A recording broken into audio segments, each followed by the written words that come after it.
15 বছর ভয় পাইছেন, এখন ভয় পাওয়ার সময় বলেন? আপনারা তো ভয় পাইতেছেন মনে হয়, কেন ভয় পান? আল্লাহু আকবারের আওয়াজ তো জোরে হবে, ভয় পাওয়ার সময় এখন আছে বলেন? আমরা ভয় পাই নাই। 2008-9-এর দিক থেকে 1 নম্বর মিরপুর থেকে আমাকে অ্যারেস্ট করে নিয়ে যায় ডিবি পুলিশ, প্রচন্ড মারধর করার পরে আমারে বলে জিএমবি। বলার মুখ্য উদ্দেশ্যটা বলি, বহু টর্চারিং এর পরে নির্যাতন আমি বলছে আমার গ্রামের বাড়িতে আপনি যান, আপনারা তদারকি করে দেখেন, যদি আমি দোষী সাব্যস্ত হই, কারোর সাথে জড়িত থাকি কোন সন্ত্রাসী গ্রুপের সাথে, তাহলে আমাকে পানিশমেন্ট দেন, আমাকে ফাঁসির কাস্টে ঝোলেন, আপত্তি নাই, কিন্তু অহেতুক আমার গায়ে কোনো একটা টর্চারিং করবে না। কয় কি মোল্লায় আরো মার। আসলে সেই ফেসিস্ট সরকার এখন কি দেশে আছে? কিভাবে ভাগছে? আবার এই দেশকে ষড়যন্ত্র করার জন্য, পায়তারা করার জন্য আবার মাঝে মধ্যে শুনি চট করে আসবে। শুনেন না? আমরাও তো বলি আসুক, তাহলে ওই যে বলছে খেলা হবে, তা আমরাও তো খেলতে চাই, জোরে বলুন ঠিক কিনা? আপনারা জানেন বর্তমানে এখন রানিং প্রেজেন্টে, কিছুদিন আগে আমাদের সাইফুল ইসলাম আলিফ ভাইকে চট্টগ্রামের, যে দেশে 90-92-95% মুসলমানের দেশে হিন্দু সম্প্রদায় ইসকন নামক সংগঠন, তারা তার সমর্থক লোকেরা যদি মুসলমানের গায়ের তেলে পিটিয়ে কুপিয়ে জখম করে দেয়, এর থেকে তসবিহ টিপে মসজিদে কি লাভ আছে বলেন ঠিক কিনা?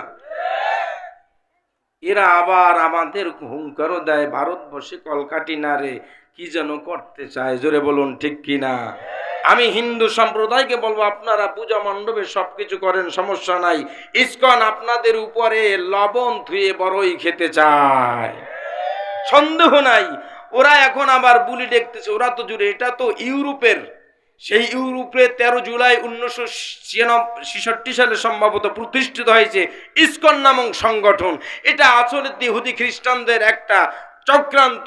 প্রতিটি রন্ধ্রে রন্ধ্রে মুসলমানের প্রতিটি রন্ধ্রে কিভাবে ইমানকে ধ্বংস করা যায়, কিভাবে ইসলামকে ধ্বংস করা যায়, কিভাবে মুসলমানকে শেষ করা যায়, এই চিন্তা ভাবনা নিয়েই, মিশন নিয়েই তারা ময়দানে নেমেছে, জোরে বলুন ঠিক কিনা? আরেকটু সজাগ হন, শুধু ইউনিভার্সিটির মেয়েরা আর রাস্তার কোনো মেয়ে না। এবং এই যে ইসকন নামক যুবকদেরকে লেলিয়ে দিয়েছে, যত টাকা লাগবে মুসলমানদের মেয়েদেরকে ইনভাইট করে, কমিউনিকেশন করে, যোগাযোগ করে, ইনফেরিয়র ভাবে, সুপিরিয়র ভাবে তাদেরকে তোমরা এইভাবে ইনভাইট করে, তারপরে সম্পর্ক করে, প্রেম করে, যত টাকা লাগবে, প্রশাসনিক যত টাকা লাগবে, ঝামেলা লাগবে, সব ইসকন নামক সংগঠন এটা ব্যয় করে। এবং আপনার শুনলে অবাক হবেন, বাংলাদেশ থেকে প্রায় 2000-এর মতো এই মুসলমানের মেয়েরা, আমার বোন, আমার মা, এরা শুধু রাস্তার কোনো মেয়ে না, পতিতালয়ের কোনো মেয়ে না, ইউনিভার্সিটি, কলেজের, এমনকি মাদ্রাসার ছাত্রী পর্যন্ত ওরা এভাবে সম্পর্ক করে করে, শারীরিক সম্পর্ক করে ভারতে পাচার করে পতিতালয় দিয়েছে, জোরে বলুন নাউজুবিল্লাহ। ঘুমিয়ে থাকবেন? আমরাও এভাবে সতর্ক করতে চাই। ইসকন টিসকন বুঝি না। হিন্দু ভাই, আপনারা বাংলাদেশে আছেন দুলামেয়ার মতো, কিসের মতো? দুলামেয়ার আদরের মতো থাকেন, কিন্তু ইসকন নামক সংগঠনের সাথে যদি সম্পৃক্ত হয়ে আপনারাও যদি বাংলাদেশকে ষড়যন্ত্র করে আবার স্বাধীনতা, 5ই আগস্টের স্বাধীনতায় কালিমা লাগাতে চান, আপনারাও জেনে রাখেন 5ই আগস্টের মতো আপনাদেরও ভাগতে হবে, জোরে বলুন ঠিক কিনা? পালা রে পালা, জলদি পালা, নইলে তোদের গলে ঝুলবে তালা। আল্লাহু আকবার বলেন। পালা রে পালা, জলদি পালা, নইলে তোদের গলে ঝুলবে তালা। হক আসছে, বাতিল তো কাঁপছে, হক আসছে, বাতিল তো কাঁপছে, যারা বলুন ঠিক কিনা?